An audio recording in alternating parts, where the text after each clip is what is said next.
today it was a very interesting event that both Allison and I participated in. It was a march organized by the parents and family of the fallen soldiers, and they marched all the way from Haraparak to Yarabalur. It was about at least 1 hour march, and probably even more. Alison, why don't you? What did you think about the event? Yeah, I know that you marched with them from the beginning. I went earlier to Yerevan and to pay my respects to all of the fallen, and especially a friend's nephew. And then you guys, the group came of the families and their supporters, and holding signs with the pictures of their fallen loved ones. So it was quite a sight, and they all basically after they arrived, they sat together on the steps across from the church at the top, and yeah, it was there was some journalists, but there wasn't a ton of press coverage, and I think it's emblematic of their struggle to bring attention to their cause, because a lot of these parents have really, they basically banded together as a group, kind of a support group, to help each other, because they've had to do their own investigations, their own search for the bodies. They actually had to go, as we learned from our podcast 2 nights ago, themselves to the Azeri base in Shushi to try to negotiate for the relics of their kids, which they ended up securing. But, they've just said they've had no help, really no help from the government, the Armenian government, when it comes to, locating the bodies, holding anyone accountable, or, even getting press. The foreign ministry, they said, had promised to help get press coverage, and for the ones who are still prisoners and missing, and nothing. So, but I was glad to see there were some journalists, and because they have a lot to say, and it's, I think they feel supported by this movement. So I believe Hovi can maybe add, but they joined up with the protest later on, and yeah, the movement continues and grows. The only other thing I would say, we have our next guest here, Amalia, but before we sort of give the floor to her, I wanted to say that let's see. So, what's amazing about this group of parents, it's like they didn't know each other before. They all perished, but after the war, they became very tight knit, and they all like call each other on and celebrate each other's boys' birthdays. I just found it very very warm dynamic among the parents, and almost like their family. What was also interesting is that the parents also tried to drive to Gyumri yesterday, I believe. Was it yesterday? Your connection is not so good. I think Hovik is walking around the square. Provocateurs, or people paid by the government, or someone allied to the government, in order to not allow the protesters to go to Gyumri. And completely broke up after saying we've all seen the pictures of that. But what's interesting is one of the parents also called the parent of the POW, and basically trying to find out why they were blocking the road, and the POW parent said they weren't trying to block the road, they were just trying to get their message across. So it was I think it's just interesting that we also saw today a lot of carefully placed allegations in media. It seems like the pro-Pashinyan regime is and media associated with them are at sort of high gear in terms of producing content that could sort of Varka Bekel, like what is the word for it? I forgot. Not inside. Yeah, to damage essentially the opposition in any way possible.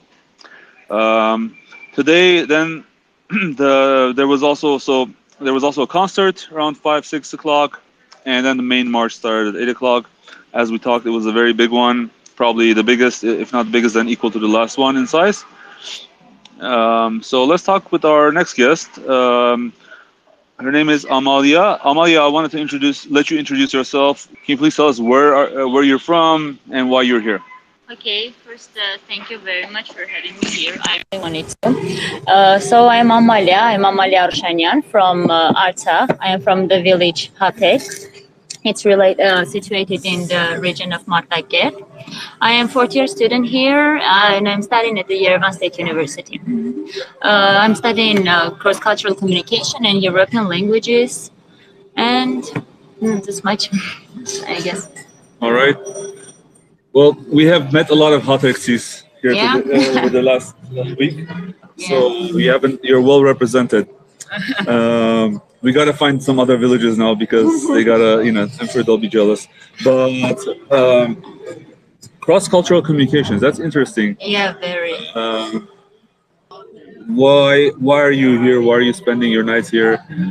Is anyone paying you? I'm sorry if I say this because we keep hearing those allegations. Yeah, no need to say sorry. No, of course, no one is paying me. And Yes. besides, I'm here because, as you see, many of my friends are here as well. And all of these people, thousands of people are here because they have only one aim. They are following to only one goal, that is to do something in order to make our Prime Minister, Pashinyan, to leave his post, because we see what is going on today, the present day, and we don't think that the results of these actions will be okay. So that is why we are trying to do something in order to change the whole picture. And we're trying to struggle against this government because we do not want to lose our countries. This is the only goal that I'm here right now. I like that you said countries in plural because, yes, we're not only losing one country, we're losing both of them. Let me ask you a question before, if anyone has questions prepared, but have you found over the last week the behavior towards Artsaksis, especially this protest movement? There is a distinct messaging, and the word Artsak is everywhere. Have you found regular people approach things differently than, let's say, 2 weeks ago when this protest did not start? I mean, how do you see regular people reacting, even if they're not participating in the protests? Actually, this question has two sides, we can say, because the picture is like, there are two groups of people who have different attitudes towards Artsakh people and towards the countries. So I have met some people, but they are not just like they hate us, but in some cases they kind of do not want to have connection with us. They are that kind of people. Right. Let me say, at least my impression is that the messaging is getting out. Like the fact that people are yelling Artsakh, and everyone from their windows is hearing those words, those chants. I really think that is affecting the people in the city. Maybe the effects of it are not that visible yet, but I do think that eventually it will sort of permeate the entire sort of lexicon of Armenia. And we talked in the past that only like 10% of Armenians from Armenia have visited Artsakh in the past. Like, there was some kind of a statistic, but I think that everyone now in Yerevan knows that is the number one agenda. So awareness, I think, is really important. Does anyone have any questions for Amalia? And I'm really sorry if I'm a little bit sort of lost. I've been walking the entire day, so I do apologize. Okay, well, no questions from the listeners. I have a question. Yeah. It's Allison. So I would love to know how it was for you to, how it was at the university, how the student movement started, how if your classmates are participating, if there's enthusiasm, resistance, both. What's the mood like on campus? I would say that the most part of our students, I mean from my university, are not participating in this protests because I don't know how to describe that situation, but they are kind of, I feel that they are kind of indifferent about the situation. In some cases, I understand that because we can take into consideration that maybe they are discouraged about this whole thing after the war and so on and so forth.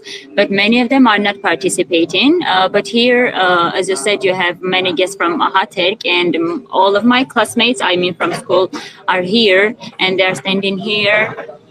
Maybe they have lost a homeland, that is why they are here right now. And maybe the students from my university haven't lost something that is why they are not participating in these protests. Amalia, if this government were to leave Artsakh in the hands of Azerbaijan, inside Azerbaijan, how is that going to affect your future? It will be very bad. I mean, no one from us will live in Artsakh, and we will leave our homelands. Because if anyone knows that his homeland will be under the influence of its enemies, there is no way that we will stay there. I mean, we will leave our country. That is the only thing that I think we will do. And I think that asking that question, I've asked it before. It's like saying, would it be okay if your parents were, killed or something? I'm really sorry, but for that analogy. But it's we are talking about things that are unconscionable to a lot of us. And I'm not saying that we shouldn't, but that's part of our lexicon today. That's part of the lexicon that this government has introduced and normalized today. And also, if you do not mind, I would like to add that let's imagine a situation when you are a parent and you know that after some years or some days, your daughter or your son will be in danger again and again, because my father participated in 2 wars, and now he is not even willing to stay in Artsakh if there is any chance that Artsakh will be under the supervision of Azerbaijan. And if we'll think prosperous, if we will be long term. Yeah, in the long term, we understand that it is impossible to stay there. We must understand one thing: there is no country in which the government is perfect. Yeah, and we must appreciate today's our government. The Protestants, and do something in order to get rid of Nikol Pashinyan. So, Hovik, when I ask my question, and I've asked it 2 or 3 times now, I know it is incendiary, and I've even thought that maybe it paints the responder in a difficult position to answer that they might have to leave the country. But that is the stark reality that we're dealing with, right? That, there, just like Benjamin Bogosian said on our podcast, there is Armenia and Artsakh inside Azerbaijan means Artsakh without Armenians. But I think also, Asmed, that's what the whole protest movement is about, that these are the people who are against normalizing even this discussion, that reject even the premise of that question, because we know it's normalizing genocide. And it's taking a defeatist attitude that's not about peace. It's about actually throwing our own people under the bus in somebody's, a vision that this means that if they let go of Artsakh and even Syunik, which is now also being normalized, that they're going to live better in Yerevan. I was actually talking to a friend today who, she has a lot of friends in the IT sector in Yerevan, and their paychecks kind of put them in a different ecosystem, in a different world than a lot of people in the country. And he was talking to them about Syunik. She's from Syunik. And they said, oh, well, okay, it's bad for them there, but what about us in Yerevan? Like, we lifestyle, you know? Basically, like, why are you? I don't know. It's very, there's a callousness that's been normalized, I and agree with you it's very 100%. upsetting. Yeah. Yeah, I agree with you. I think normalizing this kind of a conversation or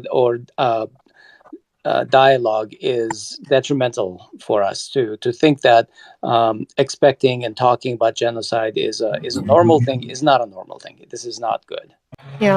Yeah, and that's because there's been a dereliction of duty of this government to uphold the Constitution, which inside the Constitution is that they have to defend the borders. And as you know, our guest 2 nights ago pointed out, was a former member of parliament, part of Nikol Pashinyan's faction, pointed out that they have lost so much of the sovereign territory of Armenia that they're already disqualified because they've shown that they cannot uphold their duties. And it's I think it's another thing we hear a lot of from over and over from people is that they really wish they could have just resigned after the war, but they didn't, and they hung on. And now we're in this situation today because people are just flabbergasted by first let me say that not being able to defend the country is against the Constitution. It's unconstitutional. If they're unable to take care of that duty, they need to go away. And number two, there's no better time than now for people to resign who did not resign after the war. Yeah, and actually, I heard one of our guests, Garan Megardichan, he was on a different, he made a different appearance this morning on another Spaces, and he was saying that, there's 2 reasons you hang on, either megalomania, you really think that only you can have the chair, or, more insidious reasons that they have their agenda, which they're implementing now, which is, integration with Turkey and Azerbaijan. And that seems to be what, they're hell-bent on doing as quickly as possible. And I think, this movement is the backlash against that. Yeah. So we're see in the coming weeks how that plays out, and if they're open to listening, to dealing with this in a sustainable way, or what's going to happen. Where's the breaking point going to be? There were also people who hung on after the war, thinking that they could still make a difference, and eventually decided to leave with the elections. A whole bunch of people who had joined into the My Step movement rather than civil contract itself decided that they just needed it was unfixable.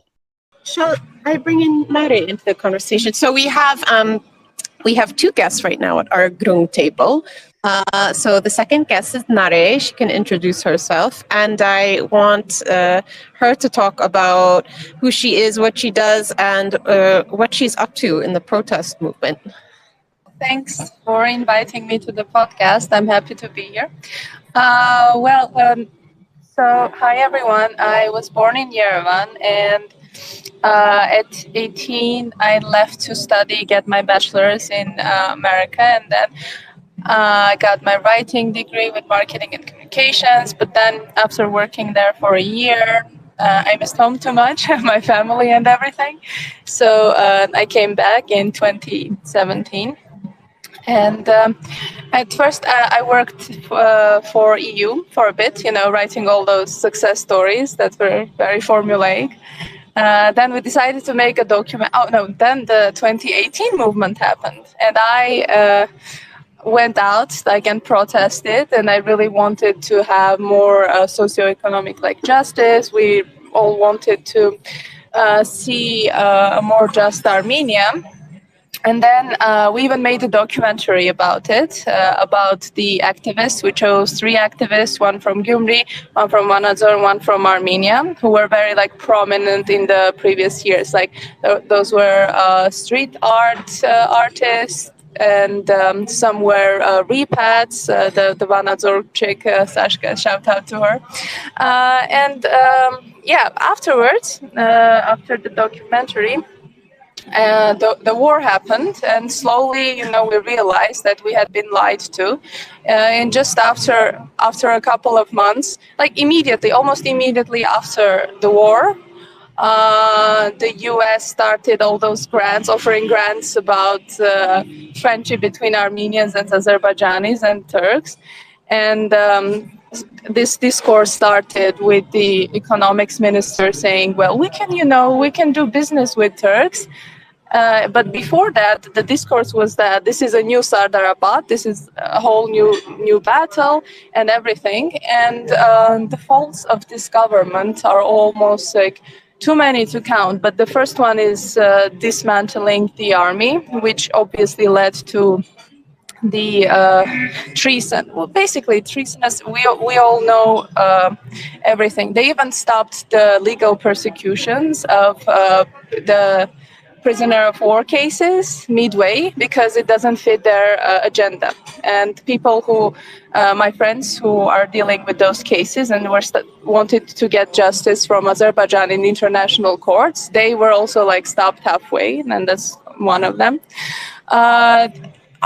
There are so many red lines. Artsakh being in Azerbaijan is like the biggest, the massive red signal, and they were not even honest about it during the elections, even though they knew that this was their direction. And why are we doing this? In their minds, we're doing this to be then bought and economically subjugated by Turkey, just like it happened to Georgia.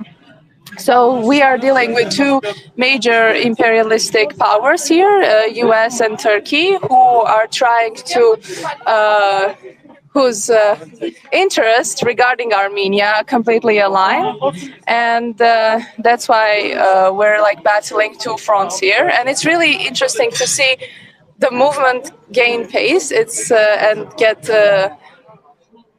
like the atmosphere has completely changed. I think we're getting so much bigger and there is a lot more love, and you can see that the truth is coming out. I always say that truth crushed to the ground will rise again. I mean, it's from a really old 19th century grammar book. And I think we see that happening, and like love for your own country, love for your nation. These current people, they can't even go. They haven't even been to Artsakh in 2 years. Armenia will never have a ruler that doesn't go to Artsakh. That's like absurd. They keep going to meet up with Azeris and calling them and having all these nice little chats, but they won't even go to to see our own people in the country that we have created. That's just there's too much. Thank you, Naré. Yeah, it's they can't or they won't. Or they can't. I don't think the Turks and Azeris let them, to be honest. That would be too much for them. But yeah, so after the war, the devastation, we started this documentary community. It's called Eye for an Eye. Because you see, with a small country in Armenia, all funding in us is serving some sort of question. The questions that raised, they're not born out of our own soil. They're not our local issues. They're issues that are imposed on us from outside. For example, right, like Britain gives a grant and they dictate the theme. They're like, oh, what about art and activism? Do about this. Or some feministic, like child free, etc., etc. But those are not our real issues. So that's why we decided to start this community, which will be dedicated to the rights of Armenians and defending them and showing our reality. And that also includes some videos and clips about the great grandchildren of genocide survivors who still continue to create and are very much against this agenda of peace without of an unjust peace. I know it's difficult to say that term, agenda of peace. We should probably just say quote unquote agenda of peace. We have a question from Arsine. Okay, well, 1 second. Hello, I apologize. I haven't been asking questions in the last few days because I've been a little bit chaotic with my sick children, but they'll be fine and I can come back to asking questions. I actually have one very big one. You spoke about the POWs, and the one thing that I actually cannot wrap my head around in speaking to people is how they are justifying the idea that we have abandoned POWs in this agenda of talking peace. And how is it that people are? I know that there are people who believe in human rights and believe in all these things that are just questioning the motives of the opposition. Okay, let's put that aside. How is it that people are convinced or ignoring the fact that this government has not done enough to get the POWs to come back? And how is it that they haven't seen that this government has turned their backs on POWs? And how do they justify that to themselves? Can I start? I would just say the people are on the street, and it's a small group of influencers who are pseudo-liberals who are claiming that we, could move on, or I don't know even how they justify it, but I think that we see very clearly on the street that people did not accept this. They were waiting for this movement, and they totally reject this. I agree with you on that. It's just, I'm the type of person that likes to play devil's advocate so that I can understand everybody's points of views that they're trying to bring to the table, because there are some people who maybe share the sentiments of the people on the street, but they have hesitations for one reason or another. But the one thing that I cannot wrap my head around is how people ignore the fact that this government has turned its back on POWs. That's just one thing that I haven't seen anybody articulate to me in a way that I can understand. Sorry? Yeah. Hello, my name is Amalia.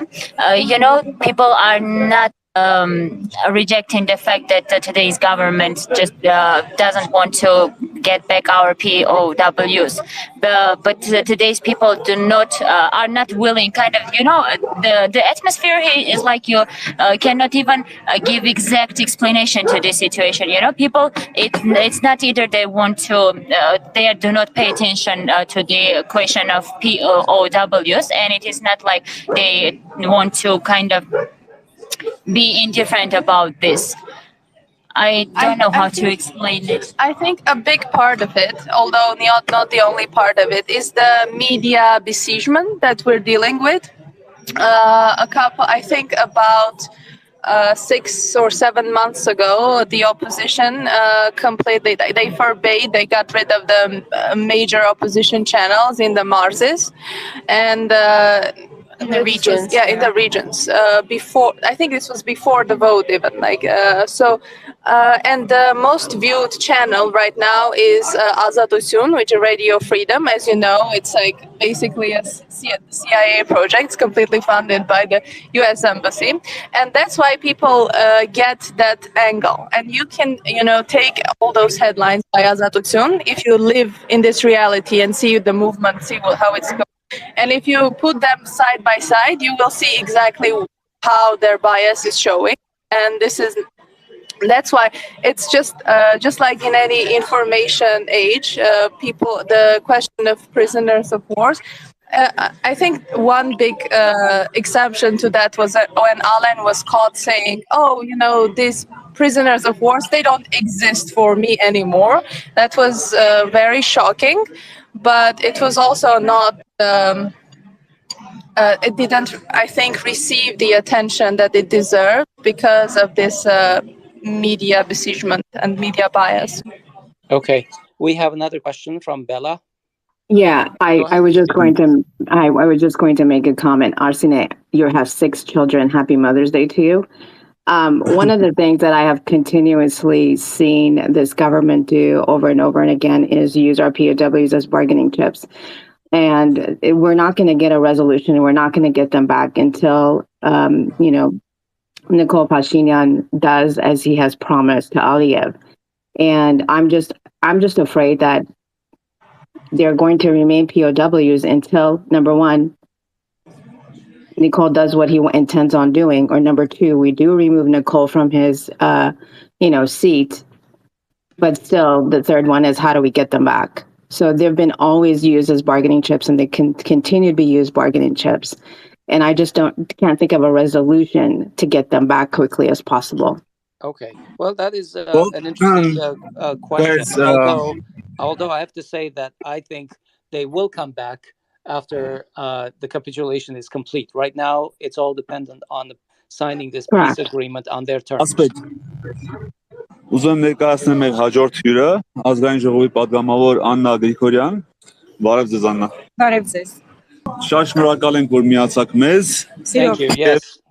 Ունեմ դուք քիչ առաջ նիստում եք ձեր կազմակերպում եք վաղվա պլանները։ Կարո՞ղ մեզ լուսավորեք թե ինչ ենք անելու վաղը։ Իրականում շատ մեծ գաղտնիք չկա, որովհետև հարթակից հնչեցվեց մեր վաղվա անելիքները, բայց մինչև դա կուզենայի ասել, որ այսօրվա երթն իսկապես շատ ուժեղ էր եւ շատ մեծ ոգի կար այն մարդկանց մեջ, ովքեր քայլում էին երթով, եւ այդ ոգևորվածությունից ելնելով մենք կարող ենք ասել, որ ընդամենը մի քանի օրերի ընթացքում հնարավոր է վերջնական հանգուցալուծմանը գանք եւ մի քանի օրերի ընթացքում ամբողջ քաղաքը կպարալիզացնենք եւ իսկապես ցույց կտանք, որ իրական իշխանությունը փողոցում է եւ ոչ թե առանձին կառավարության սենյակներում նստած։ Այս առումով 4 ուղղությամբ վաղը քայլերթեր ենք իրականացնելու։ Ի տարբերություն մեր մյուս քայլերթների եւ անհնազանդության ակցիաների, մենք չենք սահմանափակվելու միայն կենտրոնում քաղաքի, այլ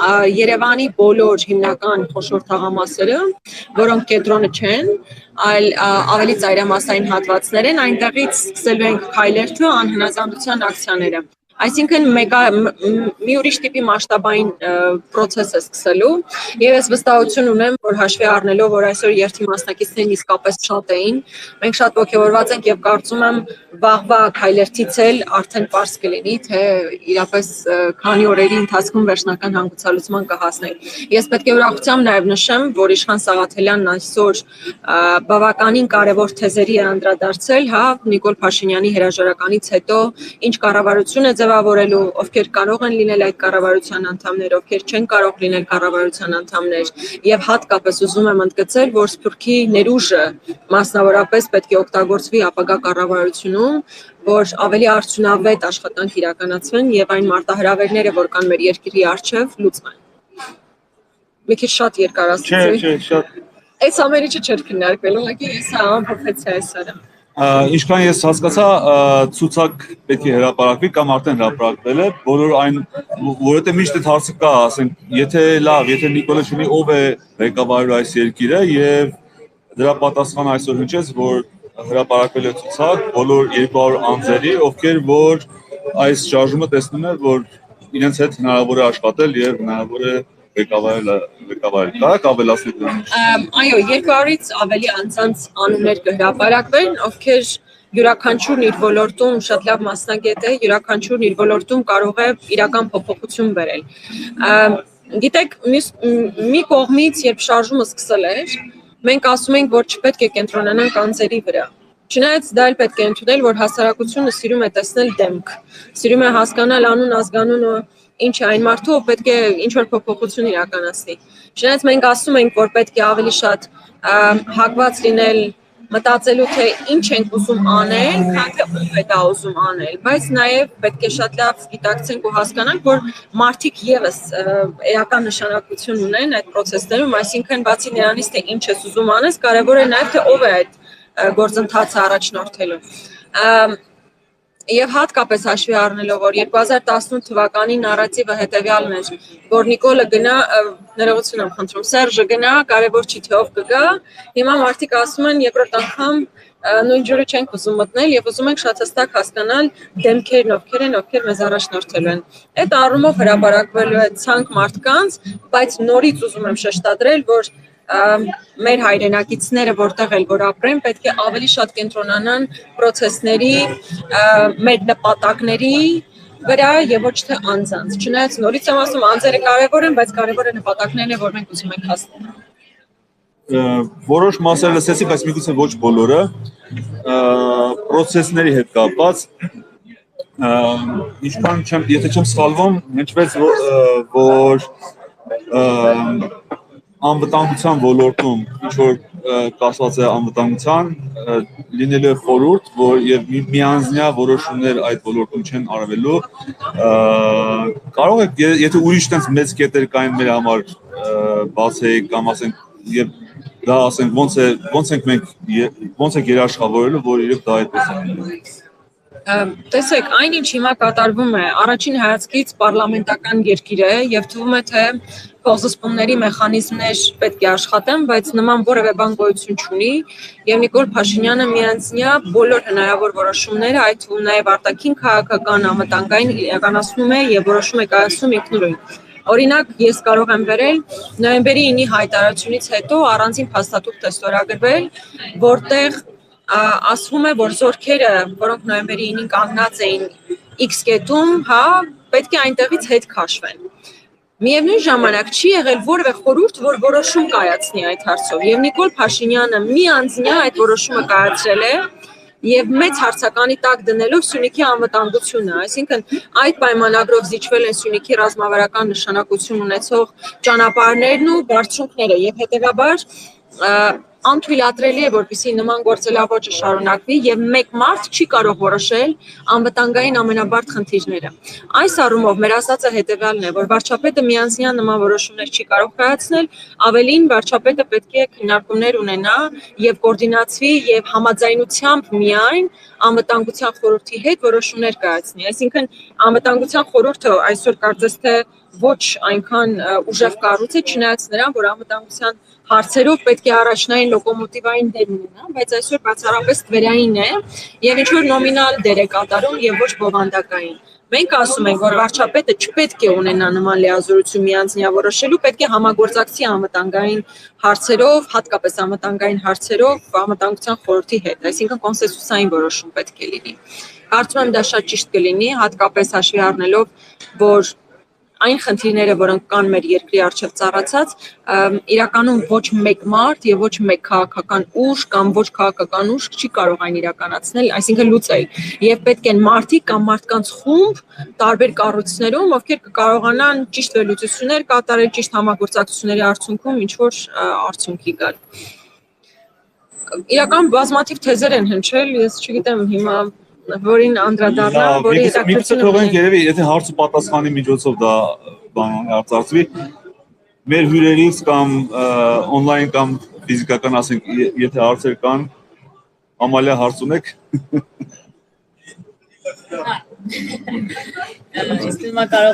Any questions from the listeners? Guys, we have a question from Amalia here, but we'll get to you guys also. Okay. Awesome. 200 մարդկանց ցուցակների դնելու է Ռոբերտ Քոչարյան Սարգսյանի անունները։ Լավ հարցեր։ Բավականին լավ հարցեր։ Գիտեք, ես այս պահին, քանի որ դեռ հրապարակված չէ, ոչ ուզում եմ հաստատել, ոչ ուզում եմ հերքել, որովհետև այն հրապարակվելուց հետո պետք է արդեն բոլորից հայտնի լինի, բայց ցանկացած մեկնով տարիների ընթացքում ունեցել է փորձ, տարիների ընթացքում կուտակել է ներուժ ինչ-որ ձև օգնելու, պետք է ներառված լինեն, բայց ես նորից եմ ասում, ոչ ուզում եմ հաստատել, ոչ հերքել, ի վերջո ամբողջ հայ ազգը, ոչ միայն Հայաստանում ապրող, այլ 10 միլիոն հայությունը, ամբողջ աշխարհասփյուռ հայությունը, իր մեջ ունի զավակներ, ովքեր իսկապես շատ մեծ պոտենցիալ ունեն։ Եվ չնայած նրան, որ Սփյուռքն այս պահին ուղիղ ներգրավվածություն ունի կառավարման ոլորտում, շատ աննշան ինչ-որ փորձեր կան տարբեր ծրագրերի միջոցով, բայց ես կարծում եմ, այս իշխանությունների հեռացումից հետո մենք պետք է մտածենք ոչ միայն անվտանգային խնդիրների լուծման մասին, այլ որակական առումով նոր պետություն կառուցելու մասին, որակական առումով, կրթությունից սկսած Սփյուռքի ներուժի ներգրավման եւ տարբեր այլ հարցերում։ Ես օրինակ լինելով կրթության մարդ, կրթության ոլորտից մարդ, շատ մեծ կարևորություն եմ տալիս հատկապես կրթական ռեֆորմներին, որոնք կարծես թե սպոնտան այստեղից այնտեղից տարբեր մշակույթներից, տարբեր ծրագրերից բերվել, բայց մինչև վերջը նույնիսկ չեն տեղայնացվել, բայց ես կարծում եմ, որ իսկապես կրթական ոլորտի լուրջ բարեփոխումների անհրաժեշտություն ունենք, նոր որակի պետություն կառուցելու անհրաժեշտություն ունենք։ Իշխան Սաղաթելյանն այսօր նաև մի կետի մասին խոսած, եւ ես ուզում եմ դա եւս շատ հստակ ընդգծել, Տարբեր առիթներով այստեղ էլ կարող ենք հանդիպել մարդկանց, ովքեր նախկինում այս կամ այն պաշտոնն են զբաղեցրել կամ ուղղակի անուղղակի կապ են ունեցել կառավարության հետ, որոնք ոչ միանշանակ ընկալումներ ունեն հաշվի առնելով ոչ բարի համբավը վերջիներիս։ Դա իրականություն է, այսինքն չենք կարող ասել, որ վերջին 30 տարում ամեն ինչ իդեալական է եղել, լավ է եղել, իհարկե եղել են խնդիրներ, իհարկե եղել են մարդիկ, ովքեր շատ վատ հետևանքներ եւ շատ վատ հետք են թողել մեր պետության համար։ Հիմա այդ մարդիկ պետք է ուղղակի բացառված լինեն, որ որևէ առնչություն ունենան ապագա իշխանությունում, այսինքն ոչ միայն մարդիկ անձամբ, այլև այն բարքերը, այն հետագիծը, որ իրենք կրում են, պետք է բացառել ուղղակի հետագա կառավարությունների ձևավորման փուլում։ Այս առումով ես կարծում եմ շատ կարևոր շեշտադրում էր, որովհետև վերջին մի քանի օրերին անդադ անուններ էին պտտվում, որ այս մարդն է այստեղ, այս մարդը ինչ-որ բան է հայտարարել։ Ես ուզում եմ ասել, որ շարժումը իհարկե ինքը մեկ քաղաքական ուժի շարժում չէ, համաժողովրդական է, բայց ապագայի ձևավորման փուլում պետք է բացառել նման օդիոս կերպարների որևէ կերպ առնչությունը, ել չեմ ասում այդ բարքերի տեղափոխումը նոր կառավարություն եւ ընդհանրապես նոր որակի պետություն կառուցելու հրամայականի առջև ենք մենք կանգնած։ Իրական գործության հետ կապված ժամանակ ես ինքս համարվելով Երևանի պետական համալսարանի 4-րդ կուրսի արդեն ավարտական կուրսի ուսանողուհի, իրոք ես ինքս սկզբից որ ես մտա համալսարան, ես մտածում եմ, որ ինքը ինձ համար մի այլ կարգի դռներ է բացելու, բայց երբ որ ես արդեն դուրս եմ գալիս, ինքը իմ համար չի բացել։ Այնքան ճիշտ է, հիմնականում կախված է ուսանողից հենց, թե ինչպիսի մտածելակերպ աշխարհայացուն ինքը ուսման եւ ընդհանրապես աշխարհի հանդեպ, բայց համալսարանը այդ գործում ինձ այնքան քիչ է օգնել, որ իրոք ես չէի կարող պատկերացնել Արցախից գալով այստեղ, ես այդ չէի պատկերացնում իրոք։ Ճիշտ է, կրթական համակարգը Կրթական համակարգի բարեփոխումներ եւ ֆունդամենտալ։ Ես նույնիսկ ասեմ նախադպրոցական տարիքից փոփոխություններ իրականացնելու խնդիր ունենք։ Ու ոչ թե ամեն ինչը մեխանիկորեն, այլ լուրջ բովանդակություն դնելով, ստեղծագործական միտքը ավելացնելով, հա, նույնիսկ ուսուցչին որոշակի ազատություններ տրամադրելով, ստեղծագործական միտքը foster, չգիտեմ, հայերեն ոնց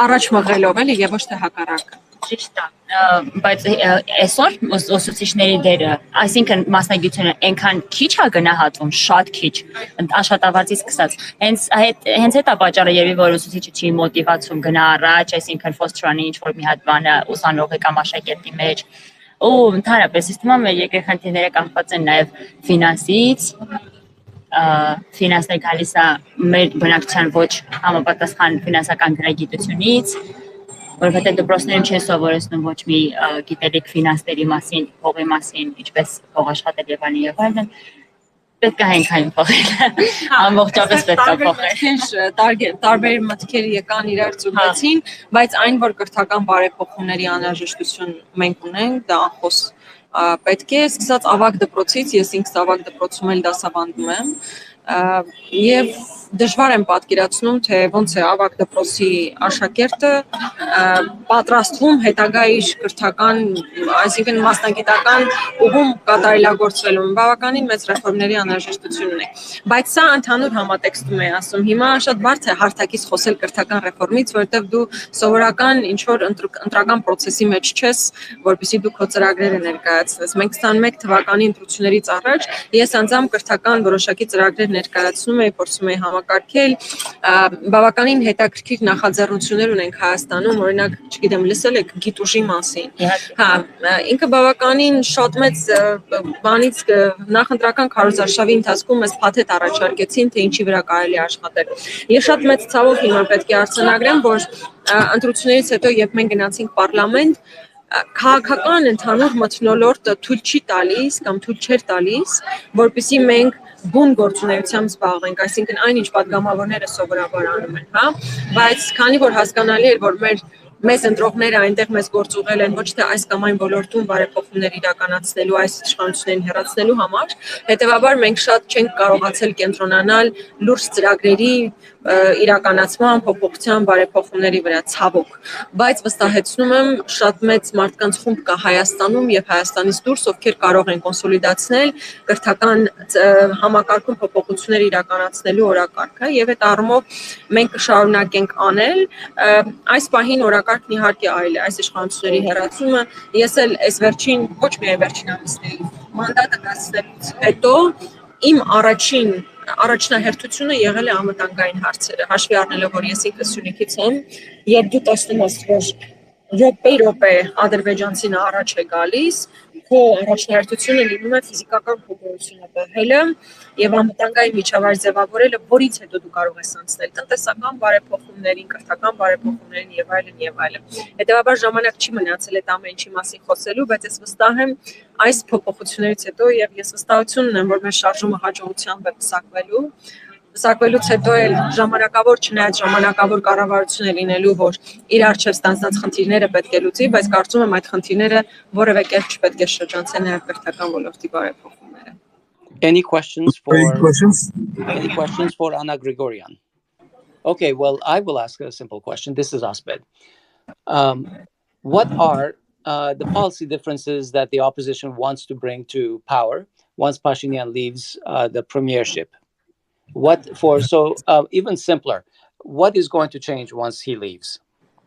Հիմնական տարբերությունները հետևյալն են։ Արտաքին քաղաքականության հետ կապված են հիմնական տարբերությունները, որտեղ իհարկե ներքին քաղաքականության մեջ էլ խնդիրներ կան, որոնք տարբեր պատկերացումներով են պատված, բայց հիմնական արտաքին քաղաքական է։ Օրինակ, Արցախյան հիմնախնդրի հետ կապված։ Այս կառավարությունը պատկերացնում է, որ Արցախը ինչ որ կարգավիճակով կարող է լինել Ադրբեջանի կազմում։ Մենք ասում ենք, որ Արցախը որևէ կարգավիճակով չի կարող լինել Ադրբեջանի կազմում, հակառակ բaragայում նշանակում է, որ դու 100,000-ավոր հայերի դատապարտում ես հերթական ցեղասպանության։ Եվ Արցախը ուղղակի շանս չունի հայկական մնալու, եթե նույնիսկ ամենամեծ ինքնավարությամբ այն մնում է Ադրբեջանի կազմում։ Ես դեռ չեմ խոսում նրա մասին, որ ընդհանրապես որևէ ինքնավարության մասին խոսք լինել չի կարող Ադրբեջանի կազմում։ Ադրբեջանը վերջերս վարչատարածքային նոր բաժանում է արել, որը տնտեսական բաժանում է, որտեղ Լեռնային Ղարաբաղը բացակայում է։ Պետություն, որ ասում է ամբողջ միջազգային հանրությանը, կարելի է ասել արգելում է օգտագործել Լեռնային Ղարաբաղ եզրույթը, չի կարող ինքնավարության որևէ մակարդակ տրամադրել Լեռնային Ղարաբաղ տարածքին։ Հետևաբար խոսել նրա մասին կամ իլյուզիաներ ունենալ, որ Արցախը ինչ որ կարգավիճակ ունենալու է, դա ուղղակի աբսուրդ է։ Եթե նույն տրամաբանությամբ շարունակենք, այս իշխանություններն ասում են, եկեք բանակցենք անվտանգային երաշխիքների մասին, հետո դրանից փոխող կարգավիճակ, քաղաքագիտության մեջ նման դեպք հայտնի չէ, երբ անվտանգային կանոնների մասին, այսպես ասես, պայմանավորում ենք, հետո դրանից արտացոլվում է կարգավիճակ, լինում է միշտ հակառակ կարգավիճակ, որից բխում է անվտանգությունը։ Երկրորդը, մենք ումից ենք անվտանգությունն ուզում։ Ինչ որ մեկն այնքան միամիտ է, որ կարող է կարծել, որ Ադրբեջանը պատրաստ է ինչ որ անվտանգության երաշխիքներ տրամադրել, այդ մենք ուր ենք հասել, որ նման պատկերացում կարող ենք ունենալ։ Միջազգային հանրություն ենք ուզում անվտանգություն։ Այսօր միջազգային հանրությունը միատարր մանդատով հանդես չի գալիս։ ԵԱԿ Մինսկի խմբի համանախագահությունը այսօր պառակտված է առավել քան երբևէ։ Հետևաբար խոսել, որ միասնական ֆորմատով, միասնական մանդատով նույնիսկ ՄԱԿ-ի այդ blue helmet-ները կարող են գալ ու կանգնել, այս պահին իրատեսական չէ։ Միակ ուժ, որ այս պահին կա, ռուսական զորքերն են, որ գտնվում են Արցախում, ում դա դուր գա, դուր չգա, դա իրողություն է։ Հիմա մեր մաքսիմում կամ մինիմում ինչ կարող ենք անել հնարավորինս բանակցությունների արդյունքում, որպեսզի ռուսական ուժերի ներկայությունը ընդհանրապես երկարաձգվեն, մինչև հասկանալի լինի հետագա կարգավիճակի հարցը վերջնական ոնց է լուծում։ Հայ-թուրքական հարաբերությունների հետ կապված։ Այս իշխանությունն ասում է, որ հայ-թուրքական հարաբերությունները, այսինքն Հայաստան-Թուրքիա սահմանի նաև բացումը, խիստ առաջնահերթ է եւ ամեն գնով պետք է հասնել այդ սահմանի բացմանը։ Մենք ասում ենք, եւ դա իրականություն է, որ չկա առանձին Հայաստան-Թուրքիա հարաբերություններ, կա Հայաստան-Թուրքիա հարաբերություններ, որոնք ուղիղ կապված են Հայաստան-Ադրբեջան հարաբերությունների հետ։ Թուրքիան մեզ ասում է, դուք կարգավորեք ձեր հարաբերությունները Ադրբեջանի հետ, այն է ճանաչեք Արցախը Ադրբեջանի կազմում, տվեք միջանցքը Զանգեզուրյան, հրաժարվեք ցեղասպանության քաղաքականությունից որպես արտաքին քաղաքականության ուղենիշ եւ այդ դեպքում միգուցե եւ մենք բացենք սահմանը այն պարագայում, երբ իրենք են փակել սահմանը։ Հետևաբար մենք այդքան միամիտ չենք, որ դրա մասին խոսենք եւ արժեհամակարգային առումով էլ մենք պատրաստ չենք սահմանի բացման գինը տեսնել Արցախի վերջնական հանձնումը, Սյունիքի այսպես կոչված Զանգեզուրի միջանցքի տրամադրումը եւ ցեղասպանության ուղղացումը։ Սրանք հավասարազոր չեն նժարի վրա դրված մենք միարժեքորեն ընտրում ենք Արցախը, հայոց ցեղասպանության ճանաչման քաղաքականության շարունակությունը եւ որևէ կերպ անթույլատրելի ենք համարում միջանցքի գոյությունը։ Սրանք հավանաբար Արցախի եւ Թուրքիայի հետ կապված հարաբերությունների հիմնական անկյունակարային տարբերություններն են, որ մենք այսօր ունենք։ Շատ շնորհակալ եմ այդ բացատրության համար։ Հարցումը նաև ինչպես պիտի փոխեք Թուրքիայի հետ բանակցությունները։ Մեզ հաճախ քննադատում են նրանում, որ մենք չենք ուզում որևէ բանակցություններ վարել։ Մինչդեռ Հայաստանի Հանրապետությունը 30-ամյա պատմության ընթացքում բանակցել է եւ Ադրբեջանի հետ, եւ տարբեր դրվագներում բանակցել է նաեւ Թուրքիայի հետ։ Հետևաբար չի կարելի ասել, որ Հայաստանը ուղղակի հետ է կանգնելու բանակցության մատից, ոչ, Հայաստանը շարունակելու է բանակցել։ Այլ հարց է, թե դու ինչ բովանդակություն ես դնում այդ բանակցությունների սեղանին։ Այսօր, երբ ուկրաինական ճգնաժամը կա, բավականին բարդ է խոսել որևէ լուրջ փաստաթղթի ստորագրման մասին, լինի դա Թուրքիայի հետ, լինի դա Ադրբեջանի հետ, որովհետև տարածաշրջանում հարցերի ձևավորումը կամ կազմակերպումը իրենք վակուումի մեջ չեն, իրենք աշխարհաքաղաքական կոնտեքստում պետք է դիտարկել։ Հետևաբար այս պահին ես կարծում եմ մենք մի իրավիճակում ենք, որ նույնիսկ 2 օր հետո կարող է աշխարհաքաղաքական գեոպոլիտիկ իրավիճակ փոխվել։ Ուկրաինական ճգնաժամը որևէ մեկս չգիտենք, թե ինչով է ավարտվելու եւ նոր ինչ աշխարհակարգ է ձևավորելու։ Ես կարծում եմ, որ բանակցությունները, ինչպես Ադրբեջանի, այնպես էլ Թուրքիայի հետ պետք է շարունակվեն, բայց եւ պետք է վստահ լինել, թե մենք կոնկրետ ինչպիսի իրականության մեջ ենք ապրում։ Պետք է հասկանանք ինչ իրականության մեջ ենք ապրում եւ դրանից բխեցնելով արդեն մնացած մեր քայլերը։ Ես կարծում եմ, մեր նաեւ այս պայն գործող իշխանության հետ տարբերությունը դա է։ Իշխանությունն այսօր ասում է, մենք ժամանակ չպետք է վատնենք, օր առաջ պետք է կնքենք խաղաղության պայմանագիրը, որտեղ խնդիրները բազմաթիվ են, ես կարող եմ երկար խոսել։ Մենք ասում ենք, հենց այս պահին որևէ պայմանագիր կնքելու անհրաժեշտությունը չկա, նույնիսկ ավելին անիմաստ է եւ սպառնալի, քանի որ մենք նոր աշխարհակարգի ձևավորման գործընթացի մեջ ենք եւ պետք է սպասել հասկանալ, թե մենք ինչ իրավիճակում ենք հայտնվելու եւ դրանից նոր սկսենք հասկանալ ինչ բանակցություններ, բովանդակային առումով ինչ բանակցություններ պետք է տանել։ Yes, thank you very much. What is the hurry? What's the necessity right now? Any questions from the listeners? I have a quick question. Sorry, but I worked hard to get Annie here, so I get one more question. Հարգելի Grigoryan, ուրեմն շատ անգամ ձեզ նաև քննադատում են, որովհետև ասում եք, որ պետք չի շտապել Ադրբեջանի հետ պայմանագիր ստորագրել եւ այլն, եւ իրանք ասում են, որ լավ, եթե դուք գաք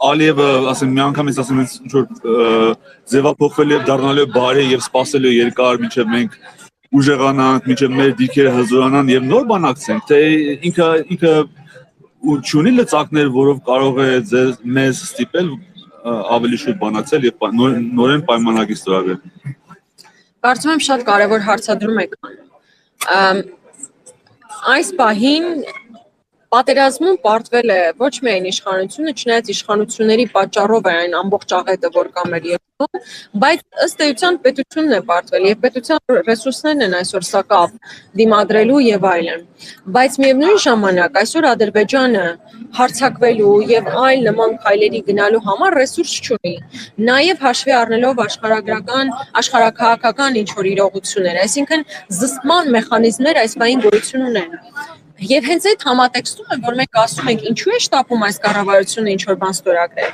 Պարտված իշխանությունը, որ ծախողել է ամեն բան, իսկապես ներուժ չունի որևէ բան բանակցելու այլևս։ Ես դեռ չեմ խոսում այն մասին, որ կան ամենայն հավանականությամբ ինչ-որ բանավոր պայմանավորվածություններ, որոնք այս կամ այն փուլում դուրս են սպրդում եւ պարզվում է, որ ինչ-որ բանավոր պայմանավորվածությունների արդյունքում նոր իրականության մեջ ենք մենք սկսում ապրել։ Հիմա Նիկոլ Փաշինյանը իր արչեւ սենց իրեն մեսիա է պատկերացնում եւ ասում է, ես պետք է հանձնեմ Արցախը հանգիստ այս Հայաստանի Հանրապետությունը ինչքան էլ որ կա, փորձեմ սա պահել։ Մինչդեռ Արցախը հանձնելով, Արցախի հարցի այսպես կոչված փակումից հետո առաջանալու է Սյունիքի հարց։ Մենք չենք ուզում որ դա լինի։ Մենք ուզում ենք ոչ միայն Արցախը, Հայաստանն ամբողջությամբ պահել, ուզում ենք Արցախը հայկականությունը պահել, իր ազատությունը պահել։ Ես ուզում եմ որպեսզի մեր հայրենակիցներն ովքեր մինչև այս պահը, մինչև այս դա չեն գիտակցել, հստակ գիտակցեն, որ չկա առանձին Արցախի հարց։ Կա ամբողջությամբ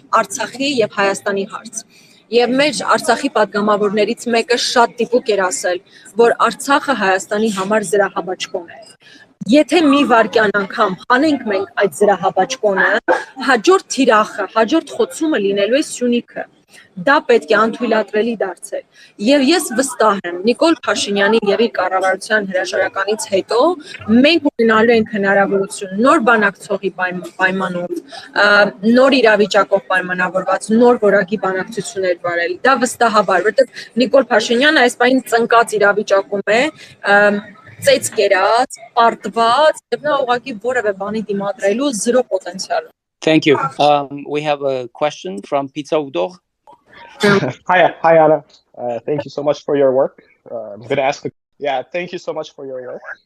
My question is: last year, when Robert Kocheran was running in the elections, in one of his campaign speeches, he said that there's still hope of us gaining some land back in Artsakh through diplomatic needs. Gaining what? Hopes. I believe he hinted at the regions of Shushi and Hadrut. Yeah, they could come back through diplomatic means. Okay. Yeah, through diplomatic means. Is that still something? If there is a change in government, is that still something the opposition will pursue? That's it. Well, I got the question. Is that the occupation of Shushi and Hadrut?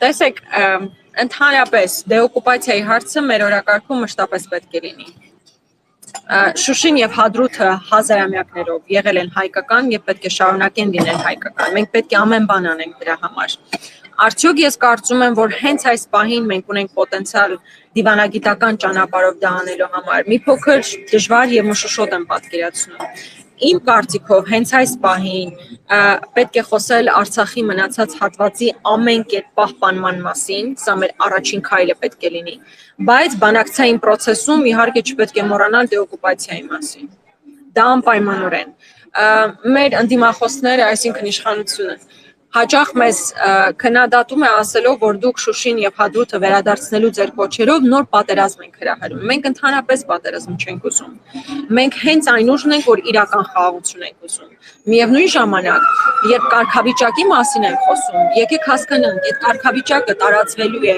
որ տարածքի վրա։ Մենք ասում ենք, կարգավիճակը, որ մենք պատկերացնում ենք Ադրբեջանից դուրս, պետք է տարածված լինի Լեռնային Ղարաբաղի Հանրապետության հռչակագրով ամրագրված տարածքներին, այսինքն Լղիմ, Գումարած, Շահումյանի շրջան։ Մեր պատկերացումները սրանք են։ Մեզ ասում են դուք պատերազմ եք ուզում, ասում ենք պատերազմ չենք ուզում, բայց երբ դու գնում ես բանակցային սեղանի շուրջ նստելու, դու քո օրակարգով ես գնում, դիմացինը իր օրակարգով է գալիս։ Թե մենք արդեն բանակցությունների մասին չենք էլ խոսում, այս իշխանությունների տրամաբանությունն այն է, որ դու գնում ես նստում ես սեղանի շուրջ, Ադրբեջանը բերում է քո առաջ փաստաթուղթ է դնում եւ դու այսպես թե այնպես դա ստորագրում ես։ Դա բանակցություն չէ, դա հերթական կապիտուլյացիան է, որ իշխանությունները պատրաստում են անել։ Դու գիտեք, որ Ադրբեջանը 5 կետ է առաջարկել, հայկական կողմը ինչ որ կետ է առաջարկել, որոնք չեն ընդունվել Ադրբեջանի կողմից։ Ադրբեջանական 5 կետերից մեկը ոչ միայն ասում է, որ Արցախը պետք է լինի Ադրբեջանի կազմում եւ վերջ, երկրորդ կետն էլ ասում է, որ ժամանակային կտրվածքով, ժամանակի եւ տարածության մեջ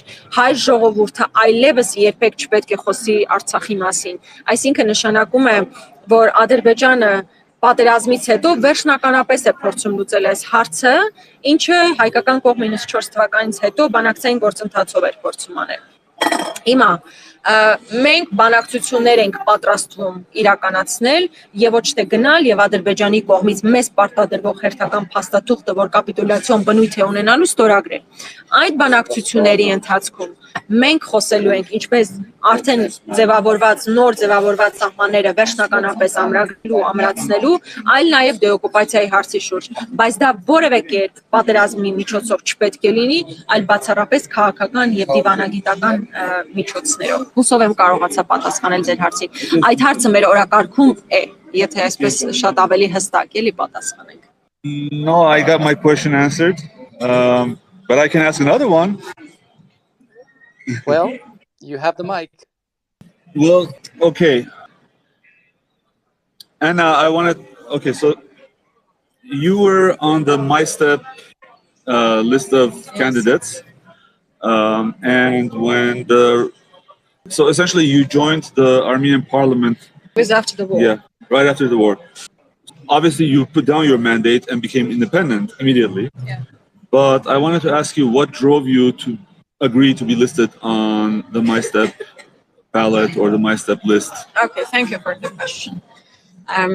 Ես 18 թվականի փոփոխությունների կողմնակից եմ եղել, որովհետև մեր երկրում կար քաղաքական առումով լճացում, կային մարդիկ, ովքեր ակնհայտորեն խանգարում են երկրի զարգացմանը, եւ ես եղել եմ հազարավոր մեր հայրենակիցներից մեկը, ով ուզեցել է երկրում ռեալ փոփոխություններ իրականացնել։ 18 թվականին, երբ ես գնացել եմ Սյունիքից առաջադրված տեխնացիա եմ եղել, ես գնացել եմ բոլոր այն գյուղերը, որոնք այսօր դարձել են սահմանամերձ, որոնք այսօր ընդամենը մի քանի մետր հեռավորության վրա այնտեղի մեր հայրենակիցներն ադրբեջանցիներ են տեսնում։ 18 թվականին ես իսկապես հավատում եմ, որ հնարավոր է մի լավ հնարավորությունների պատուհան բացել մեր երկրի համար։ Ցավոք սրտի, այն ոչ միայն չբացվեց, այլ կատաստրոֆիկ հետևանքներ ունեցան մեր երկրի համար։ Եվ այդ էր պատճառը, որ ես երբ հնարավորություն ստեղծվեց գնալ խորհրդարան, ես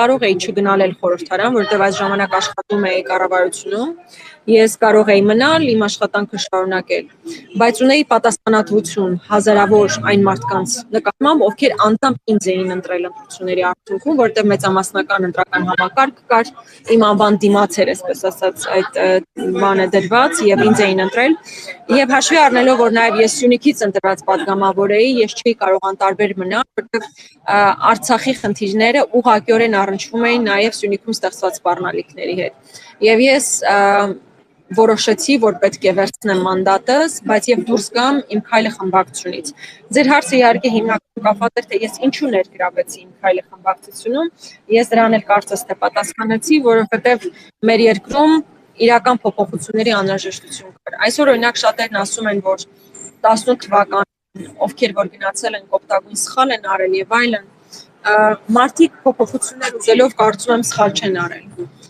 Սխալվել են հավանաբար այն մարդկանց առումով, ովքեր ի վերջո ստանձնել են պատասխանատվությունը երկրի կառավարման, բայց ռեալ փոփոխություններ իրականացնելու անհրաժեշտությունն այն ժամանակ կար, այդ փոփոխությունների իրականացման անհրաժեշտությունը կա եւ հիմա։ Եվ պատահական չէր, որ հարցազրույցի սկզբում ես ասացի, որ մենք նոր որակի պետություն ստեղծելու իրականում անհրաժեշտություն ունենք։ Դա եղել է 18 թվականին, դա կա այսօր, միակ տարբերությունն այն է, որ 18 թվականին մենք ներքին քաղաքական խնդիրներ լուծելու անհրաժեշտություն ունենք, հիմա եւ ներքին, եւ արտաքին, եւ անվտանգային, եւ մի շարք կարևոր հարցեր ունենք լուծելու։ I have a question for Anna. You know about the law on insulting public officials. What is the opposition's view on this law, and what is the plan for it when the opposition comes to control the parliament? Մենք խորհրդարանում էլ քննադատել ենք այդ օրենքի նախագծի ընդունումը, որովհետև դա ժողովրդավարությունից մեկ քայլ հետ է, եւ բազմաթիվ ինստիտուտներ ամբողջ աշխարհով մեկ ասում էին, որ չի անթույլատրելի է, որպեսզի քրեականացվի վիրավորանքը։ Եվ այդ առումով իհարկե մեր վերաբերմունքն այն է, որ պետք է ապաքրեականացվի։ Այսօր մի իրավիճակում ենք հայտնվել, որ ընդդիմության ներկայացուցիչների նկատմամբ վիրավորանքը ընդհանրապես շրջանցվում է իրավապահ համակարգում, կողմից, բայց մեկը հանկարծ մեր քաղաքացիներից իրավորական արտահայտություն է գրում սոցիալական ցանցերում Նիկոլ Փաշինյանի կամ իր քաղաքական թիմի նկատմամբ, տեղում քրեական հետապնդումներ են իրականացվում։ Բազմաթիվ են դեպքերը, երբ քրեական հետապնդումով այսօր մարդիկ կյանքի տակ են, որովհետև ինչ որ սոցիալական ցանցում վիրավորանք են հնչեցրել։ Վիրավորանքը մեր համոզմամբ պետք է ապա քրեականացվի։ Thank you. Just to follow up on that one, you know that at Grung we follow a lot of Armenian press of all persuasions, whether they're opposition, the government, or whatever. And right now, one of the things that irritate me a lot is the fact that Armen press, which is primarily government funded, primarily government sponsored, does not cover the protests.